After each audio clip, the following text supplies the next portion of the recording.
ভাই আমি একটা পেজ খুলছি, পেজের নাম হলো রনি। ওই কিরে মধু মধু রসমালাই রসমালাই কাম সারছে মামা অলরেডি পেজ খুলে লাইছে। কইছিলাম নানি ভাই যে 2 দিন পরে ওই কিরে মামা একটা পেজ খুলবে, পেজ খুললা বলবে হ্যালো গাইস আই এম কিরে আই এম তরমুজ ব্যবসায়ী, ওই রকম শুরু করবে। মামা অলরেডি পেজ খুলছে, কইলা অলরেডি সকলটা কইছে যে আমি পেজ খুলছি রনি পেজ এবং ওই কিরে মধু মধু রসমালাই রসমালাই।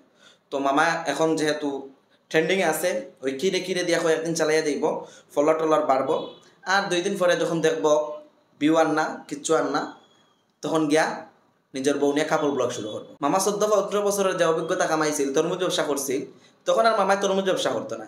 তখন মামায় বেটি লইয়া ইয়া কইব হ্যালো গাইস আই এম তরমুজ ব্যবসায়ী, এখন আমি আমার আই এম কিরে ভিডিও, এখন আমি আমার বউ লইয়া এখানে যাচ্ছি, এখন আমি আমার বউ লইয়া কক্সেস বাজার যাচ্ছি, এখন আমি আমার বউ লইয়া এখানে যাচ্ছি সেখানে যাচ্ছি বইলা পোস্ট দিব। ভাই জীবনে করছিস কিতা 4-5 বছর থেকে কন্টেন্ট বানাই রে ভাই, এখনো পর্যন্ত তোর 5,000 ফলোয়ার 10,000 ফলোয়ার হয়েছে, হ্যাঁ ভাইরাল হইতে পারছো না। ওই কিরে মামা একটা ডায়লগ দিয়ে ভাইরাল এখন পেজ খুলিয়া বেটা টেকা ইনকামও লাগ গেছে। টেকা ইনকাম করো ভাই সমস্যা নাই, কিন্তু একটা তো ইও থাকা দরকার। সারা জীবন বেটা এখন তরমুজ ব্যবসা, এখন ওই কিরে কইয়া সে ফান দিছে, এখন বেটা হয়ে গেছে বিয়ে ব্যবসায়ী। বেটা পেজ খুলে এখন ব্যবসা চলে।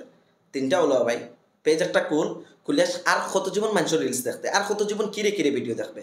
পেজ খুলিয়া নিজের একটা ভিডিও বানানো শুরু কর, ওই কিরে মামা I am blog, I am ওইখানে যাচ্ছি, আই এম টেকানে যাচ্ছি কইয়া শুরু করে দে, বাস টাকা আইব, ডলার আইব, ডলার।